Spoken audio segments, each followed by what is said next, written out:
I'm flattered to be the initiator of this new form of communication. I know I've enjoyed watching lectures online now, and it is fun. When I look around, I know that we have seen a lot of changes in our lifetime. The world has changed in many, many ways, but I'm going to talk about one way it's changed that you may not be as conscious of as you should be. And that is in the decrease in violence and deaths from wars and civil wars and international wars over a long period of time, particularly, I'd say since 1989. I remember at the end of the Cold War, some people would come up to me and say, "Well, now what are you going to do, Louis?" I'd say, "I'm not worried. Business will continue." But it is remarkable that since the end of the Cold War, the number of international wars have decreased. There are hardly any.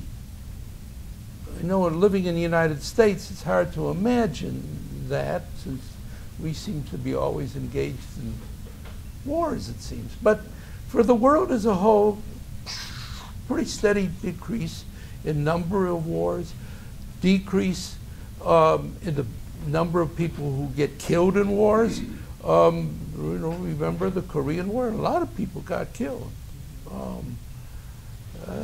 And the Iran-Iraq War, a lot of people got killed, but it's kind of a jagged, gradual decline in the number of battle deaths, the number of people who died in civil wars has gone down. They're more likely to be settled by negotiation rather than by people beating and destroying the other side. And there's several reasons that might be given for that. Incidentally, if you're interested in, I'm an academic, so I didn't bring any bibliography here, but I may once in a while mention that you can look up some stuff somewhere. And these days it is a lot easier, besides the library, to go on the internet and download stuff, and some of you may do that. A lot of material on the decline and changes in deaths are available through something called the Human Security Project, based in Vancouver, Canada. And if you just go there, you can download lots of stuff. Okay, so there's the reasons, say, for the change, at least since the end of the Cold War, has to do with the end of the Cold War itself. So many wars had been proxy wars, wars which had been fought in the name of the struggle between capitalism and imperialism on one side and communist authoritarianism, totalitarianism on the other, using the names that each used about the other. One of the things about conflicts is that people don't always agree upon how they characterize each other. Usually we, whoever we may be, are the good guys. They are obviously, if there's a problem, obviously they're their responsibility because we're good. And if they don't know that we're good, that proves that they're bad because we are good. And that's a fundamental kind of human thing, and there is some virtue to that, but there's also some risks to it. So during the Cold War, there was a lot of that kind of thinking, and it led to rather bad consequences. So that the conflicts were often waged, I would say, destructively. With the end of the Cold War, a lot of conflicts which had been going on simmered down and they were settled. New ones didn't occur. Other new ones did occur. But other factors were also changing. The globe was getting more integrated, interdependent. People knew what was going on. There's more sense that what's going on somewhere else affects them, and therefore they should try to fix it, stop it. And so they did intervene more. The United Nations began functioning more effectively without a Soviet veto, and Russia was very cooperative, wanting very clearly to be part of the new Europe. That's what Gorbachev kept speaking of the one Europe from across the whole Eurasian continent.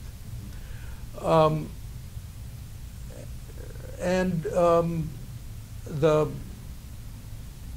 other thing that I want to talk about is that there was some change in norms about wars and international law, and there was some growth in what came to be the field of conflict resolution, a way of thinking about how to wage conflicts constructively.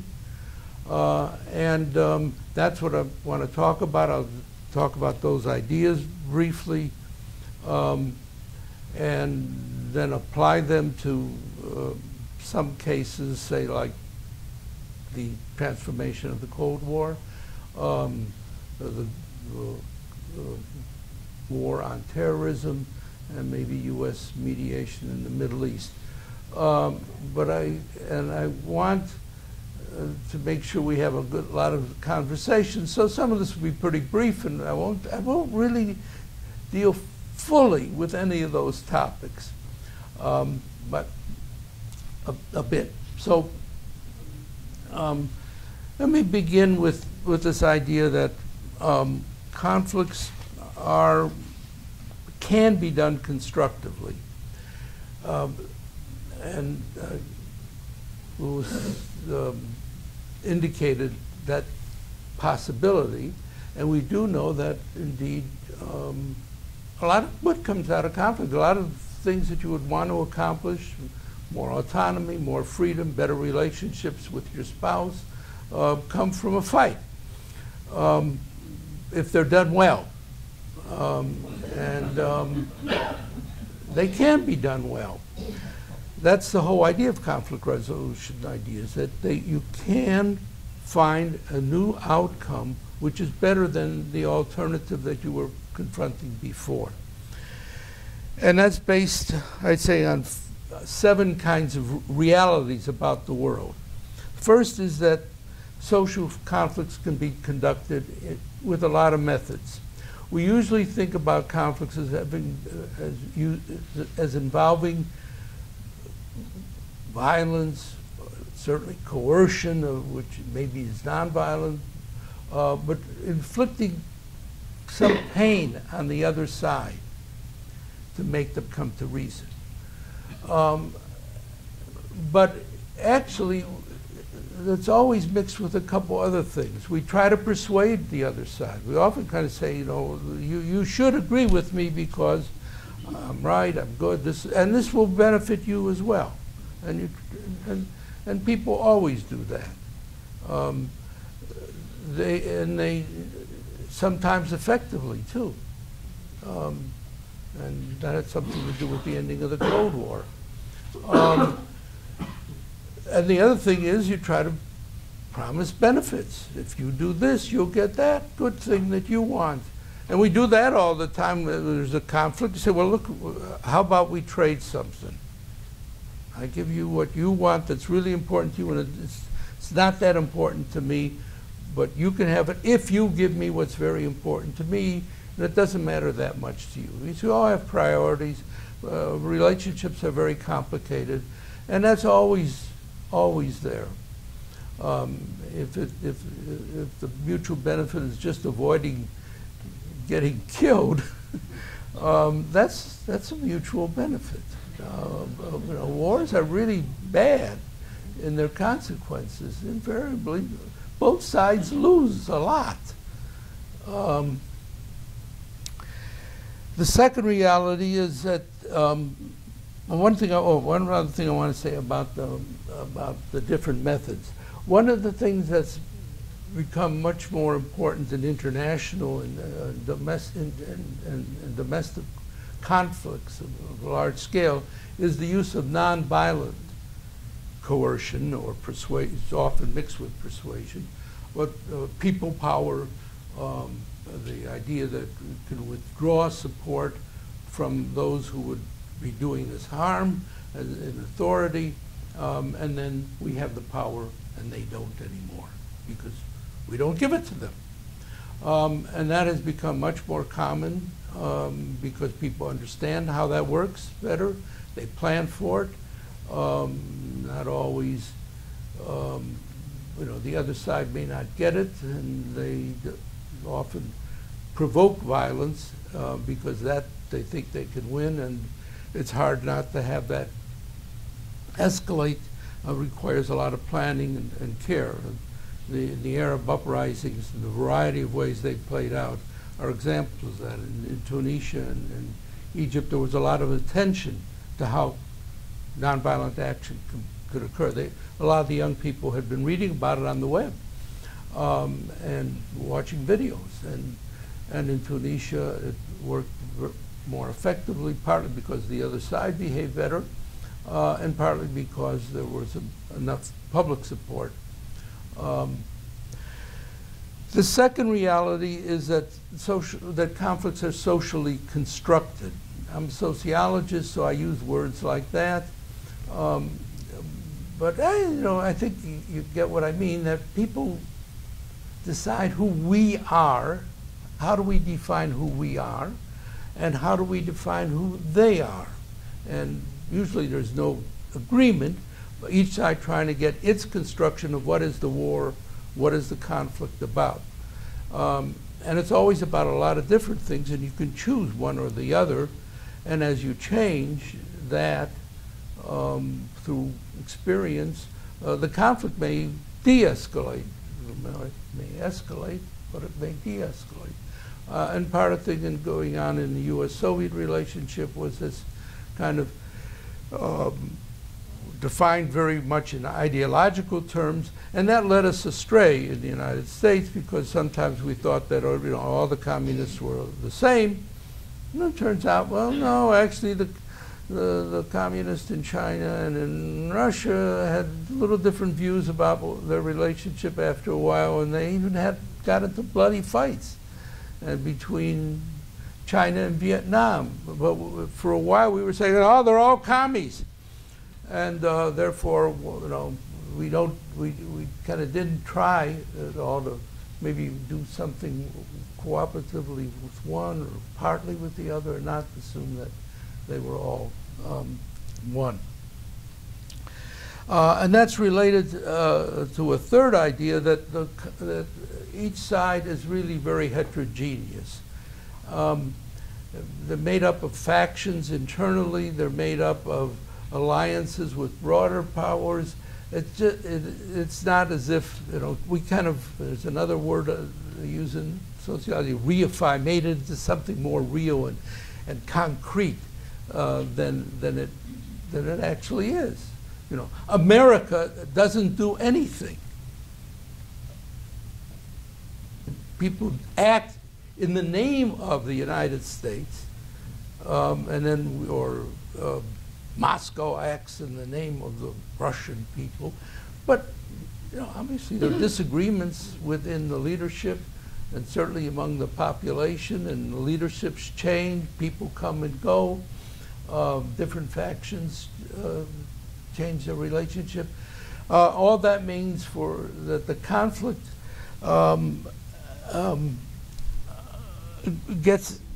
and this gets into the fourth reality, is that conflicts are connected to each other and embodied in larger entities.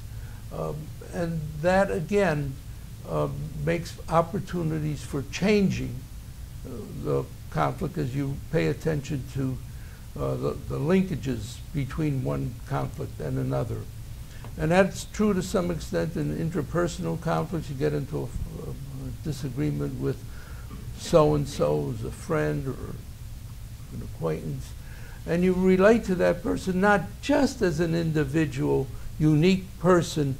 It's somebody who is of the same or not the same gender as you are, who is not the same age, who is not the same ethnicity.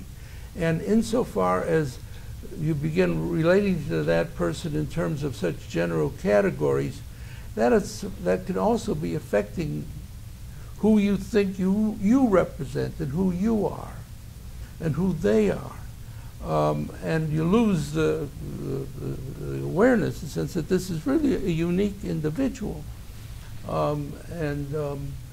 That would affect your conduct maybe better if you pay attention to the uniqueness than the more general characterization that you're attributing. I think we're up to the fifth reality, and that should be quite obvious by now, that conflicts are dynamic. They keep changing. I tell the story often that when I was living in Israel for a few months, and I went upstairs to say goodbye to my neighbor. This was back in the 70s. I said, "So how will it end?" And he says, "Why should it end? It's been going on for 5,000 years." Well, what has been going on for 5,000 years?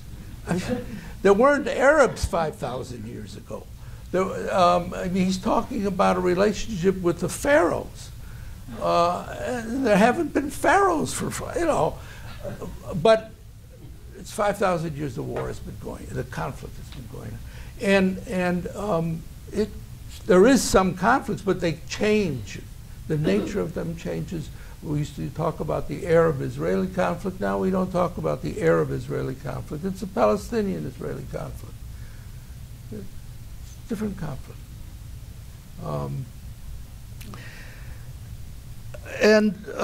The sixth is that mediation can help. It's often useful to have somebody else come in, listen to both sides, maybe transmit some information, you know what they're saying, and it's easier sometimes to hear that through an intermediary than when you're mad at somebody to really hear what they're saying. It's hard to hear. Okay.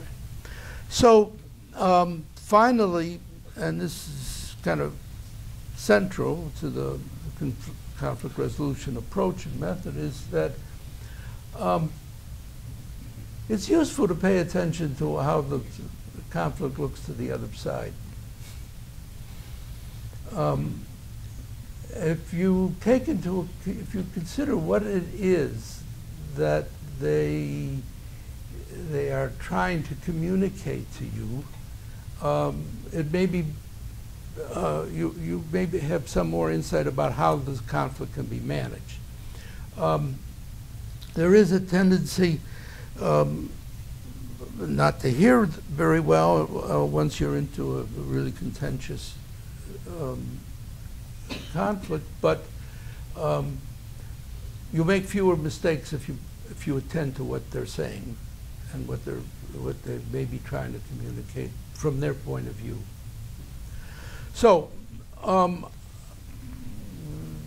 okay, what if I go through, maybe let me stop here and see what questions you want to raise about what I've been saying, first of all, before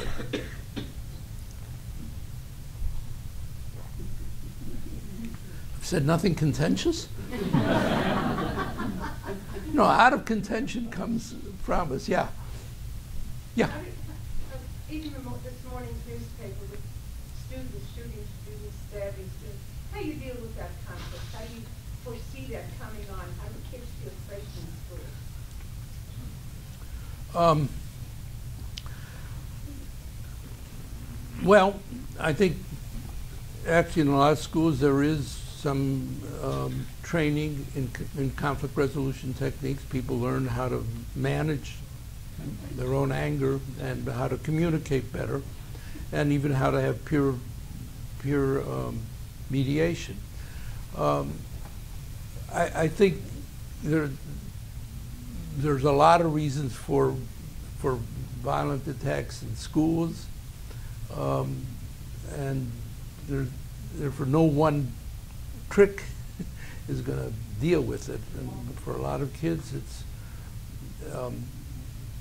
they don't know how to control and manage conflicts, and they feel that it's very important to defend their honor, not to be disrespected, and to learn ways of managing those feelings. Yeah, do you want to comment? Are you saying that there is actually training in high school? Yeah. And by whom? Well, in this city, there are some of this is done by a group that does training in conflict resolution. There's Counselors are being trained. I worked in the school as a counselor, and we are trained and go to seminars to do it. The problem with that You is don't have contact with the students that much. we're there, hopefully. The problem is, as I was going to say, is that we're usually after the fact. And what I think they need is somebody to come in when these kids are in elementary school on how to deal with anger and hostility and aggression, deal with families. And I guess what I'm looking for is how do we do that? Who's there? Who's the professional? And somebody has to go in at the stage when the child's developing. And now we're cutting Head Start programs and everything else. So it's like, you know, do they expect us to just say abracadabra and this is all going to be fine, the kids are all going to be solved? Yeah, I don't know what the current status of the programs are in Syracuse or Onondaga County. I don't know if it, but I know that there have been, the funding has come and gone for some of these things. But more generally, it means also parental training and sophistication and learning how families can deal with Right, it, they're and that's teaching what they see. yeah. In any case. Yeah. Can you comment on the Russian-Ukrainian Crimea? Yes, but let me, and I want to get to that in terms of looking at U.S.-Russian-Soviet relations. So I'll make some comments. Yeah. These kids that are having problems, do you think they're getting it from the media and the national events that are going on? Well, I think so, though the evidence is not so clear that, say, the horrible games of killing actually increase the violence. I think there's no question that people there's copycat stuff. They get a lot of publicity. Somebody commits suicide, and if it gets a lot of attention, there are other suicides. And you can see that there's a spike when something starts, and that's true with some of the islands. And it's a difficult problem. So you don't want to ignore it, but sometimes media attention makes it more likely. And then there's issues like the availability of guns, which is just incredible in this country, that people think that the more guns, the safer you are. And there's no evidence of that. There's quite contrary evidence of that. Yes? One more. You're saying that conflict has gone down. Talk about political conflict. We're always hearing how Congress is non-functional. Yeah. Well, In reality, are they any more non-functional than they've ever been? Or are we, because we're experiencing it, we interpret it that way? yeah. Well, I was talking about deaths going down. After all, there are. In 1930, I looked it up. How many people were in the world? There were 2 billion people. Now there's over 7 billion people. So if you're just counting numbers, there's got to be more of everything going on. And like you see all these earthquakes, so many people get killed. Well, there are more people to be killed. And the fact that deaths have been going down, despite this burgeoning numbers of people and people who live longer than ever. The average life expectancy is been going up all over the world. Means that somehow the number of conflicts I don't think has gone down. I think the deadliness of them has gone down. People used to celebrate going to war. Now people say, well, it's necessary. We regret it, and of course we have to honor our soldiers. But it's not celebrated per se in the way it was it was when we were young, even. Yeah, just one more. Then go ahead. Well, couldn't that be also because of the reasons we're going to war now compared to what we went to war for, World War I and World War II?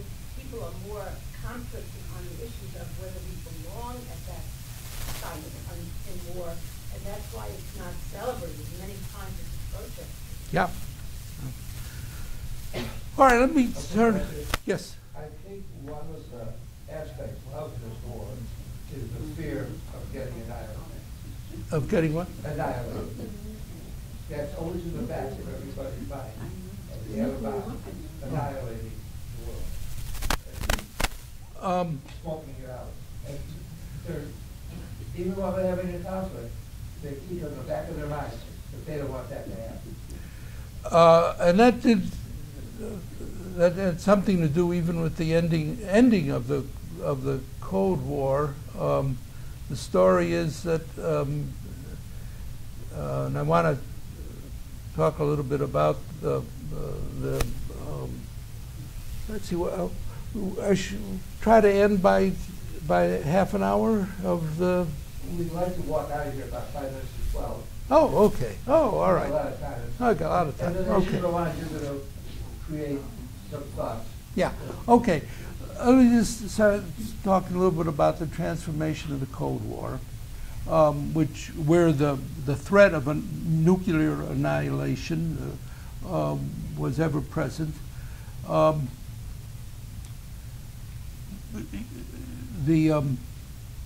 When I think we can all remember the fear that we had that there might be a nuclear war. One of the things that did help bring about a change was in 1983 when Reagan was president, and there was a Korean airliner that got shot down by the Soviet fighter planes. They suspected that it was a U.S. military plane that was trying to excite their radar centers and so on, because we had been doing that sort of thing. And Reagan spoke of the brutality of the Soviet regime, that they would shoot down civilian aircraft.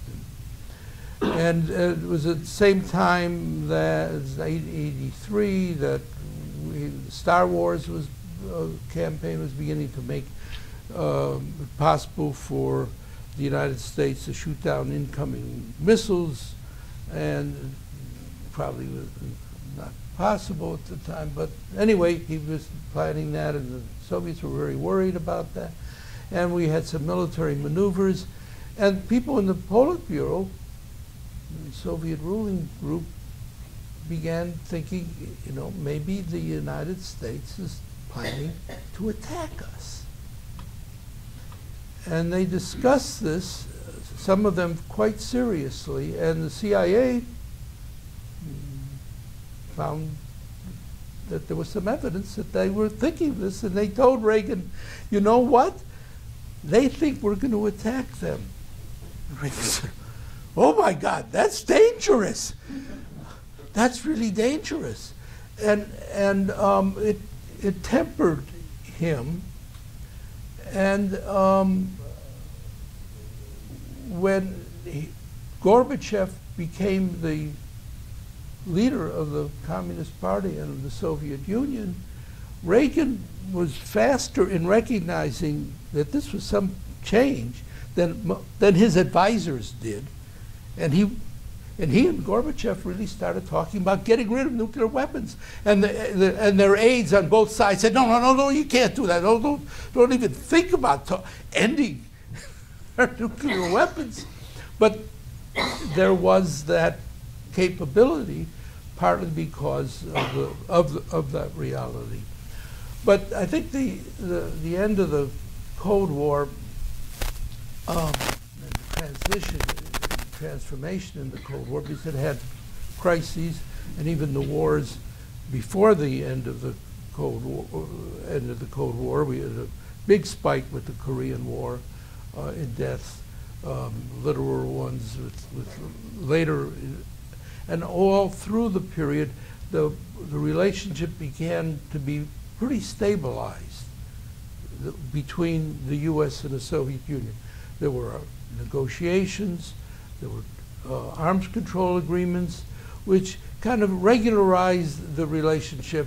There's a lot increasing communication between the leadership and between the people.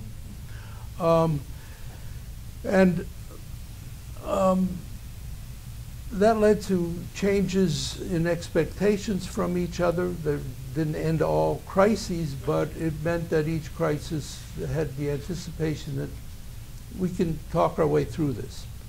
I'd like to tell you a couple anecdotes.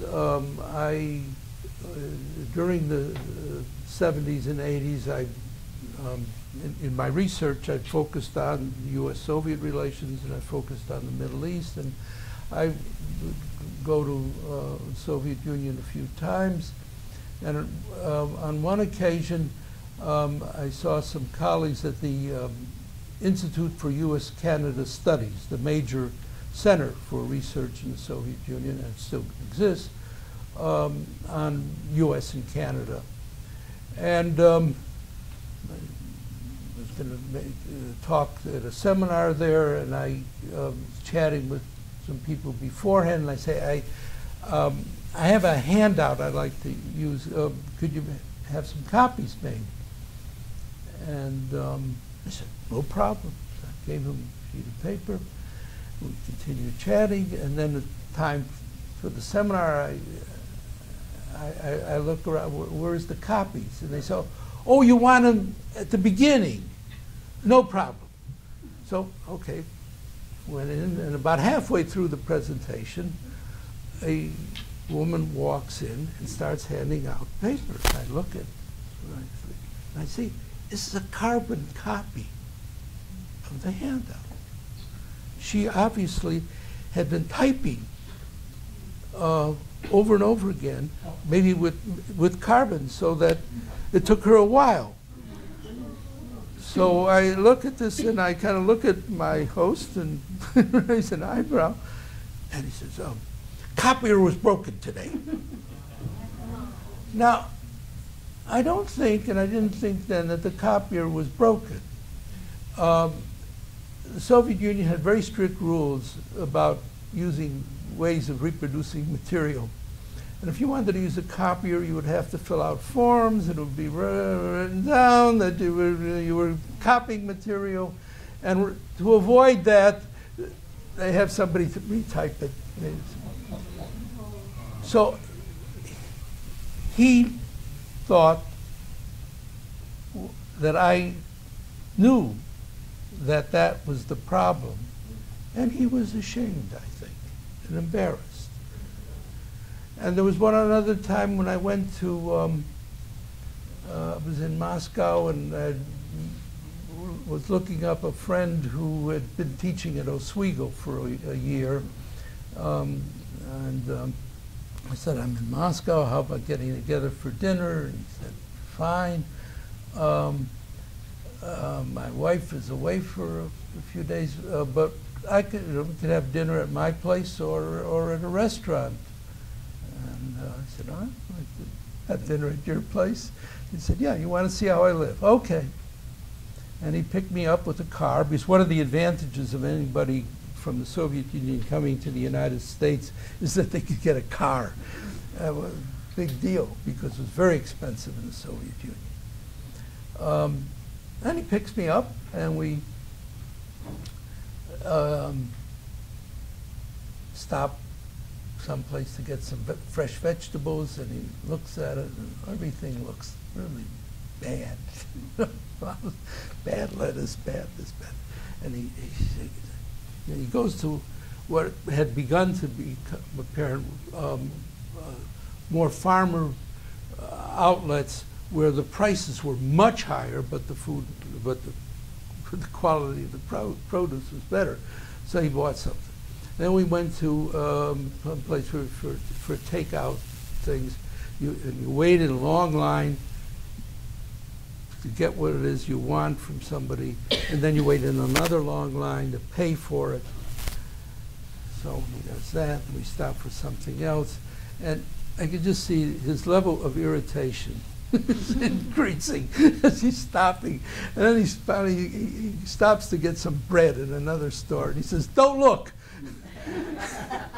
And he runs in, grabs a piece of bread out of the, he goes to the head of the line, just grabs a piece of bread, he goes to the head of the other line where they paid, he throws some money down and goes out. You know, the consumer goods, terrible, the freedom is terrible, and it's terrible because they had been experiencing, at least the intellectuals, the party, and the academic, and everyone had been visiting in Western Europe, a lot of relations with Western Europe. I get an airplane going to Moscow was full of Germans who were going there for business already in the 70s and 80s. They chose Gorbachev. They wanted a change. And that change was something that they wanted. You know, when Gorbachev first became the head of the party, and said we're going to have perestroika, we're going to have change from below, we're going to have a lot of the workers said no, you know, it's not very good, but you know, we don't get paid all that much. The services aren't very good, but it's okay. You know, don't make waves in effect. But the leadership said, you know, we really wanted, what's going on is not acceptable by good standards. And he pushed through changes which were obviously ones which he didn't fully control. But it was a transformation that, in good measure, came from these kinds of insights through the engagement, through some experience that had very little to do with the threat that the United States posed to the Soviet Union. There are various accounts of how come the Cold War ended, and very often the emphasis is placed on the idea that we scared them, we outspent them in military capability, and you know, Reagan was strong, and he called the evil empire, and he brought down the wall, and you know, by intimidation. You know, Gorbachev didn't have to. The Soviet Union was having problems, but they could have tightened the belt and kept up for a long time. They chose not to because they didn't want to, because they thought a better way was possible, and they didn't think that the United States would exploit it entirely. Because there was a lot of opposition to Reagan's policy in increasing the intensity of the Cold War. You know, try to increase it by military buildup, by activities in Central America, Nicaragua with the Contras, in Africa. You know, he waged a very intensive Cold War at the beginning, and that was resisted. Congress resisted it. There was popular resistance to it. So there was one reason for the Russians to think that if we did make some accommodation, they would not be exploited in it, they would benefit. Now things went faster than they thought and certainly the changes in Eastern Europe when Gorbachev said, you know, you're all on your own, guys, to the communist-run governments of Hungary and Czechoslovakia, and Lithuania, Latvia, and Estonia. And they had nonviolent uprisings, and the communist parties were all gone in all those countries. And when they were gone, the Baltics are a special case because Gorbachev at the very beginning said, yeah, we took them over during World War II. It was an imposition, and even though they were incorporated into the Soviet Union, everybody kind of saw them as more recently independent, and they had nonviolent marches, demonstrations. Clearly, people were overwhelmingly saying, you know, communist parties in these countries do not represent us, and the communist parties, you know, they try to figure out what to be the change, but it was too late, and they were all gone.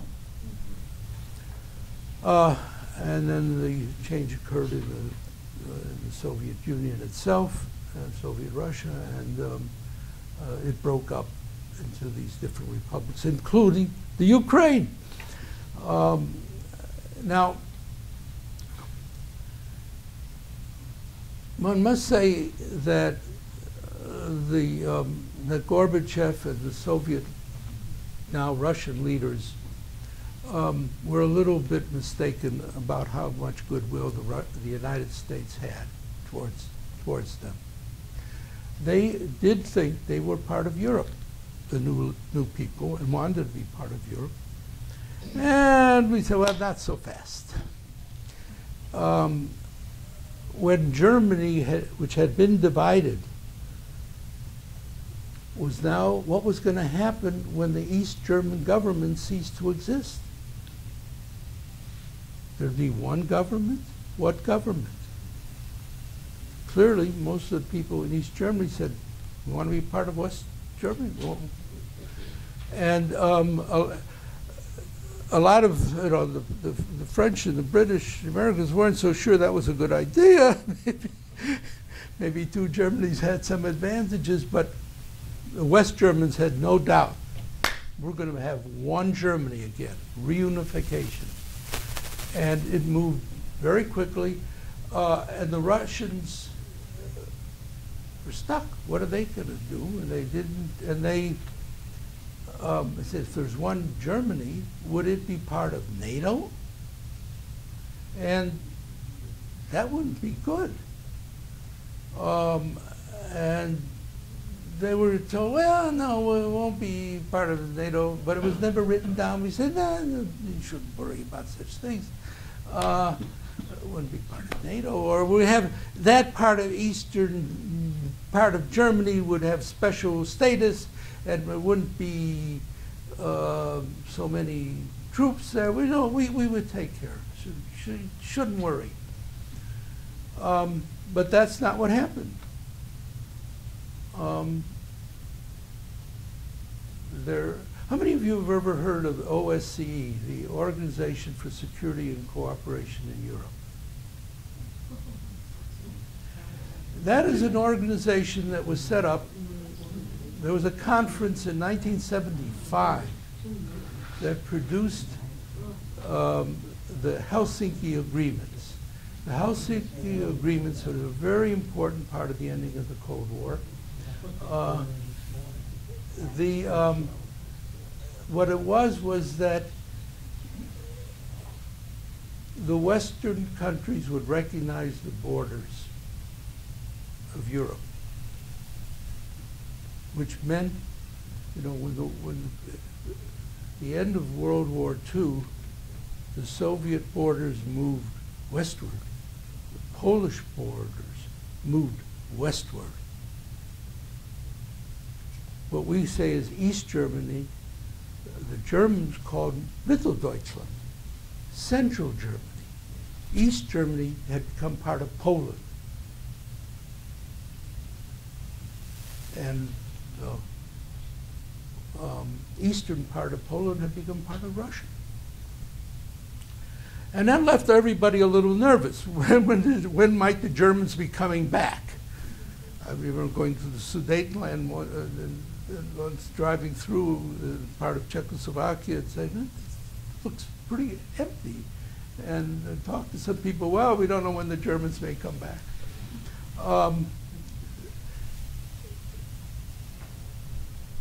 But the OSCE said the borders are recognized, and the Soviet Union would permit more movement of people. Jews from Russia would be able to leave.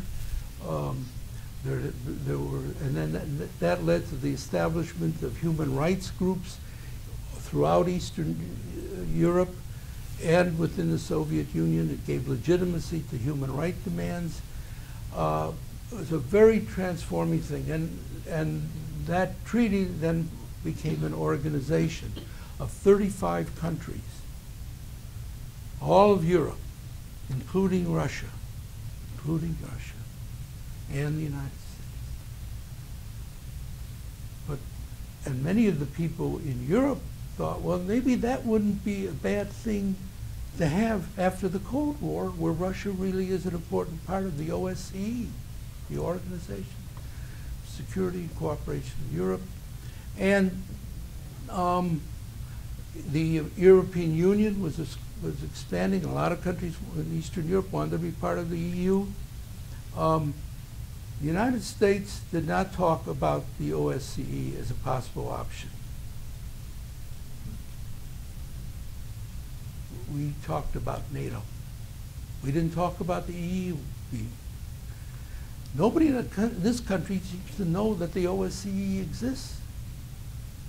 But in Europe, it's an important organization. They had a lot to do with the democratization of the countries in Eastern Europe. Yeah. Weren't they trying to foresee conflict? Well, yeah, but we want, well, yeah. Personally, I see foreseeing it and driving to the core of it and come on over here, let's chat about this nonsense. How can we resolve it is avoiding conflict. In today's New York Times, I have to see there's a column by Tom Friedman quoting George Kennan. I don't know who George Kennan was, but he was often said to have been the architect of the containment of the Soviet Union, but he thought it was poorly done and became militarized. But he said, you don't have NATO expanding to the Russians. You don't have NATO. The Cold War is over. It would be a mistake to have. What is the purpose of NATO? What is this military alliance allied for or against? Russia.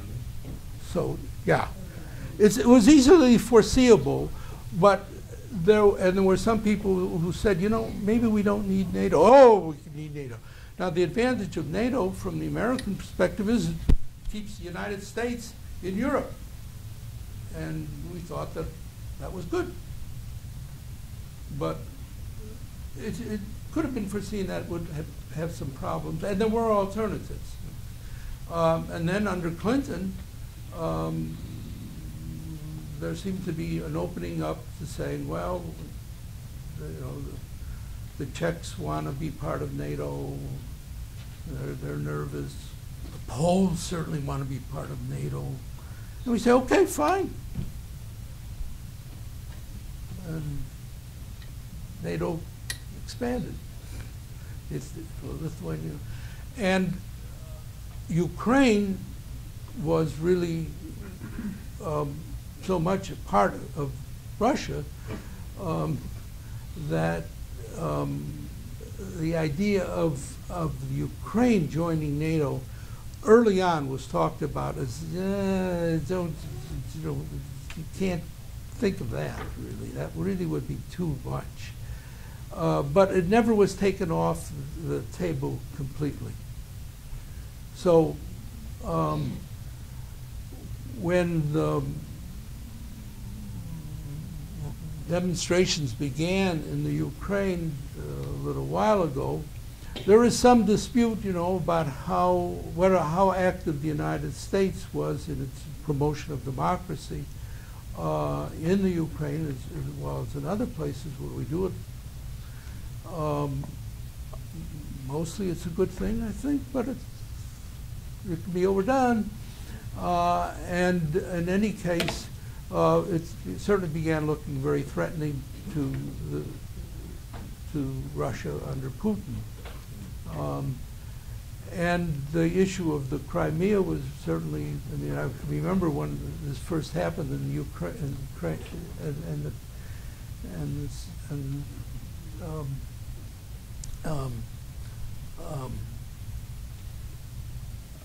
Crimea, and Ukraine became independent, and Crimea was part of it, and so, ooh, that's going to be a problem.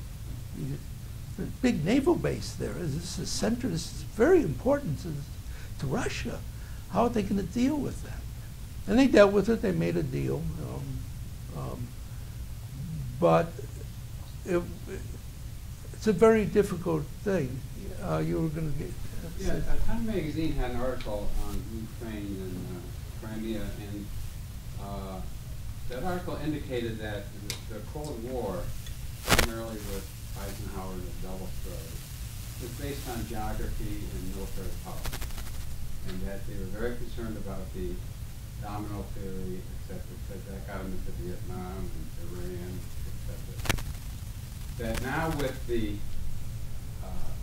activity in the Ukraine and Crimea is that we need to realize that underneath it all is still geography and military power. And if you want to superimpose your negotiations or non-zero-sum games or win-win, that's nice. But still, geography will and military power will run the show.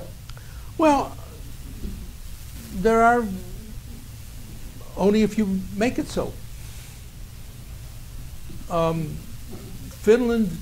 When you take over the Crimea, well, all right. I mean, it depends what time. You know, people often ask me, so what do you get when there's some terrible thing happening, which there often is? Somebody come up to me, so what do you say now? And I say, well, you should have asked me 10 years ago. And it depends where you want to start. I mean, I'm starting back with the end of how the Cold War ended. So if you ask me, you know, what do you do now? It's a different problem than it was then. And there is a, you know, but there's also pretty clear that the Crimea, there's also the way the people think in a place that matters. You know, are they Russians? Are they Ukrainians? What do the people want? Because they can cause a lot of trouble that can't be managed no matter how big your armies are. And so I'm not sure if there weren't, and may still yet be, ways in which a mutual accommodation to some mutual benefit can occur. And people talk about the Finland solution. You know, Finland had been invaded by the Soviet Union during World War II because they wanted to have a little more buffer against the Germans. Actually, it's a crazy thing that the United States, apparently the West, were thinking of the British and the French were thinking of coming to the aid of Finland when the Russians invaded, because after all, the Finns paid their war debts from World War I. They had no land routes, so they asked the Swedish government for transit rights. The Swedes say no, and so they didn't. It would have been quite a thing if they had gone to war against Russia during that war. But after in the course of World War II, the Finns decided that they would join with the Germans to regain their lost territory from the Soviet Union. And after the war, what was, Soviet Union was dominant. It took over lots of governments in Eastern Europe. It didn't do that in Finland. I happen to have had a course with George Kennan when he just left the State Department back in 1953, and remember him still. I remember vividly him describing being in Helsinki and watching the way the people at the railroad station who ran these little carts carrying luggage. They were ones where the luggage was in back and the driver stood in front. And he'd say at the train station, he'd see these drivers go right up towards some Soviet officer and stop right in front of him and then go around. And he said, there's no question, the Russians were not going to try to deal with these Finns. Say, okay, borders remain, but and you can have your own government. Just you stay. You don't become part of NATO. You don't do anything. No military alliances. And they were Finlandized. They were independent. They had fine democracy. They traded with everybody. They did okay, but they were not military engaged with either side. And that there are a lot of that's always a solution. It's an accommodation. Some understanding about the Ukraine possible that it serves everybody's interests if people want it, and think about what does the other side really want, what's important. Yeah. And a totally different diversion, a totally different thought process. Have you paid any attention to what is brewing in college athletics, or ruckus, all these you wish? And the gaining of where Lewis is at, there's going to come a time when this thing is going to boil to the top, and there's going to be some answer to this conflict, and it is the perfect conflict, as I see it. Which is, I missed the beginning there. What conflict? The conflict between You mean the union, the athletes? the whole aspect of college athletics and the NCAA, the unionization, well, I mean, the value of the education in terms of monetizing it and taxing it and the whole group. Have you thought about that concept? as little as I could, possibly. But I live in Syracuse. I know, and I'm at Syracuse University. There's got to be some shit and chatter about the matter. Yeah, I don't know. One of the great things about being an emeritus professor is I can choose what to pay attention to. I don't have to pay attention to a lot of stuff that come over the email. I still have an office, and I still get email from that's distributed to people, but I delete a lot of it. So I don't know. I think the issue is being framed in an unthoughtful way because the issues really are complex, and there are many of them, and they differ from school to school. I mean, I remember being on the Senate Budget Committee at SU. Can never find out how much the athletic department programs were costing. I mean, it's a bookkeeping arrangement where things were hidden all over the place, and they wouldn't tell the faculty. In fact, say, "Well, where is this?" When they built the dome, they had to move the physics laboratory underground, which was underground, would have been affected by the building of it. And the cost of moving that laboratory was charged to the physics department budget.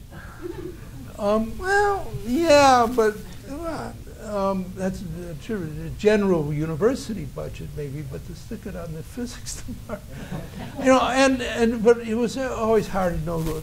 So, but the issue, see, the funny thing is how these things get framed. That, in a sense of being defined as to what the conflict is about. Unionization, and the people say, no, unionization would mean that they would get salaried and they would fight about, and they say, well, no, that isn't what, you know, they're necessarily what the issue is. They're really concerned about health benefits, about preserving their fellowships if they get injured. And you could say, well, and a lot of collective bargaining really does deal much more with the working conditions than they do about the salary per se. You might say, well, there are other ways in which some of that might be dealt with. Well, I'm sure there are. So you talk about that. What are the ways of dealing with what are the real issues of concern? But that requires some more attentiveness to thinking about what are the issues at stake than sometimes people like to get into an argument sometimes. You know, it feels good. We know what side we're on. Can we go back to Russia for a minute? Sure. Could you speak about how Latvia, Lithuania, and Estonia broke away much further than the rest of the Soviet Union has? Well, they had been independent countries up until they became independent at the end of World War I, I believe, and during World War II, during the war, Soviet Union incorporated them. The United States never recognized that. They had embassies in Washington. They were invited to embassy parties, but they were very gracious in not going. They were residual. The point was, we do not recognize that, and Gorbachev realized and recognized that this was different. They're not Russian, and there's no ethnic similarities nor linguistic,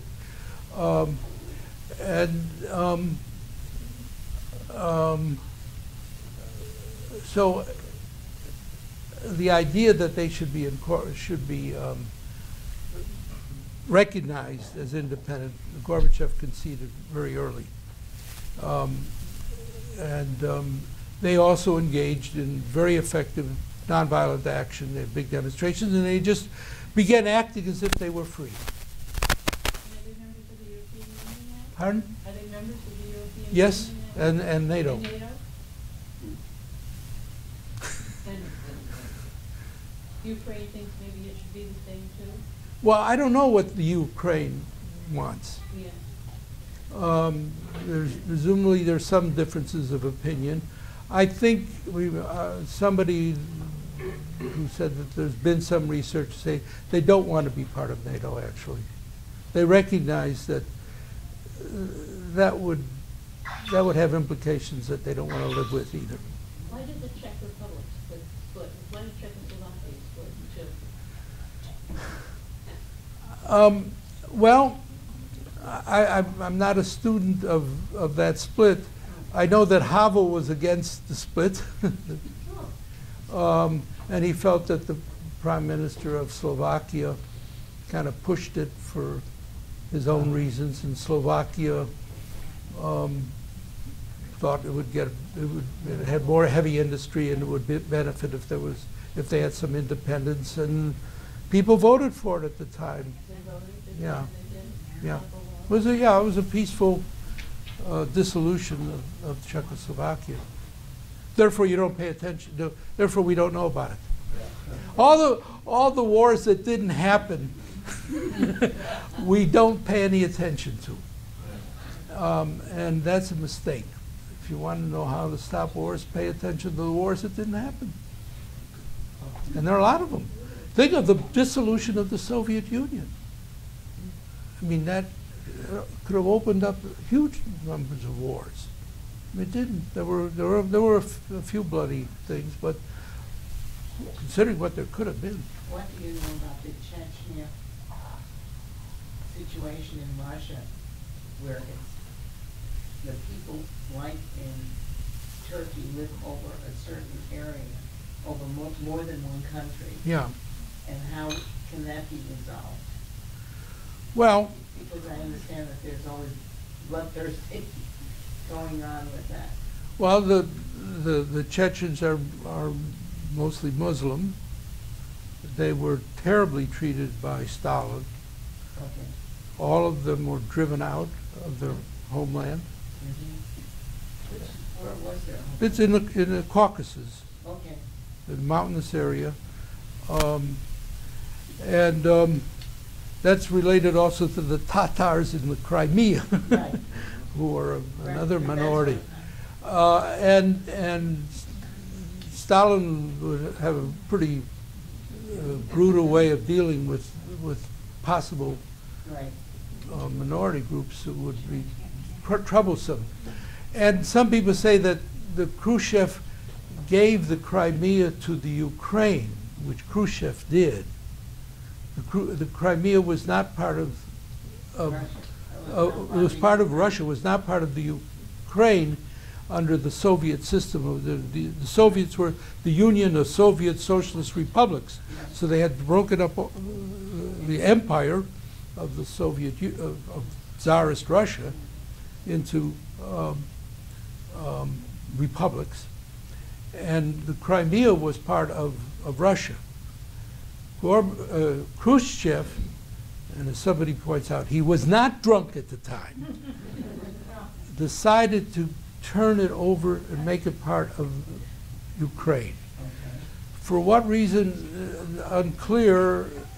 He himself was Ukrainian, and this was a way maybe of giving something, making Ukraine more important. It also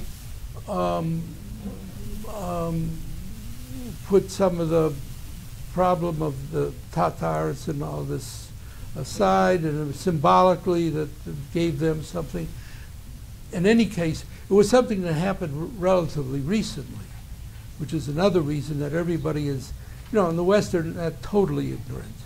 Right. And there is some recognition that Crimea is different from the rest of the Ukraine. Oh. Well, the interesting part, when we started reading about this, all we could see is the takeover, the Sudetenland takeover of Austria of 1938-39. What is Mr. Putin doing? Trying to get back to the USSR. The first step. Yeah. That was our feeling. Yeah. I don't know if it will happen. Well, I don't know what goes on in Mr. Putin's head either. I think. Or was it only to get a warm water port? Well, like I said, the Crimea was something which was Right. easily said that the people are Russian largely. It was part of Russia always, except for this really short period. Some people are saying he wouldn't give it up. He wouldn't take it over because that would be pro-Russian votes in the Ukraine. If there was a referendum, he'd have all those votes in favor of being with Russia. Now he's lost those votes because it's no longer part of Ukraine. So I think it seemed like something that he could do, and You think he'll stop there? yeah, I don't think there'll be any I don't think there'll be any military. I mean, it's just nothing. It's not worth it to anybody. Not worth it to him. I mean, he's been made a fool of. Any more questions? Next week, Jason Murray is coming. Jason is the sports manager for Syracuse.com and the Post Standard and their other publications. The point of bringing Jason back is somewhat lucky in that this whole NCAA brouhaha is starting to bubble. And he's going to try to explain all the aspects of it. It's a confusing, convoluted, we use the word mishigas, but that's what it is. It is nuts. And how it's going to prevail through the different parties, the TV guys, the conferences, the universities that are their signature on this thing will be kind of thought through.